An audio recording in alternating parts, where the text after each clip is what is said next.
ఆంధ్రప్రదేశ్ కూటమిలో ప్రభుత్వ పాలనలో ముఖ్యమంత్రి చంద్రబాబు నాయుడు రాష్ట్రాన్ని అభివృద్ది దిశగా ముందుకు తీసుకెళ్తున్నారని తెలుగుదేశం పార్టీ నాయకులు తెలిపారు.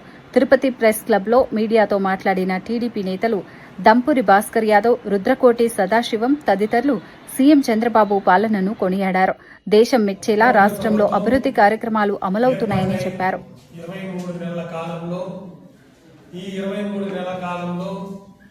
చంద్రబాబు నాయుడు గారు, అదేవిధంగా పవన్ కళ్యాణ్ గారు, లోకేష్ బాబు గారు, మోడీ గారి సహకారంతో ఆంధ్ర రాష్ట్రం వైపు యావత్తు భారతదేశమే కాకుండా విదేశాలు కూడా ఈరోజు ఆంధ్ర సైడ్ చూస్తూ ఉన్నాయంటే దానికి ముఖ్య కారణం గౌరవ ముఖ్యమంత్రి చంద్రబాబు నాయుడు గారిని తెలియజేసుకుంటా ఉన్నాను.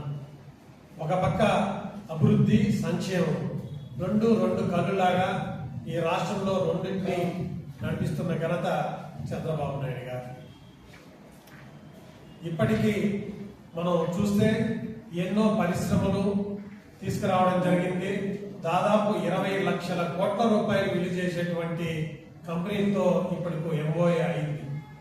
అందులో భాగంగా క్వాంటమ్ వ్యాలీ రావడం జరిగింది, గూగుల్ రావడం జరిగింది, ulcer Lakshmi Mittal steel plant 1,30,000 కోట్లతో భూమి పూజ జరిగింది. అదేవిధంగా 2 రోజులకి ముందర రాయల్ ఎన్ఫీల్డ్ తిరుపతి జిల్లాకి శ్రీ సిటీలో రావడం జరిగింది. ఈ విధంగా చెప్పుకుంటూ పోతే ఎన్నో కంపెనీలు ఈ రాష్ట్రానికి రావడం జరిగింది. రావడానికి ఉత్సాహంగా ఉన్నాయని తెలియజేసుకుంటా ఉన్నారు.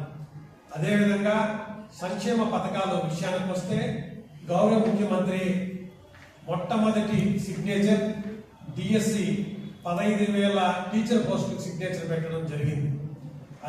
అటు తర్వాత సూపర్ 6 పథకాలు సూపర్ హిట్ అని తెలియజేసుకుంటా ఉన్నాను. ఎందుకంటే ఒక్కొక్క పథకం గురించి చెప్తాను. ఎన్టీఆర్ భరోసా పథకం కింద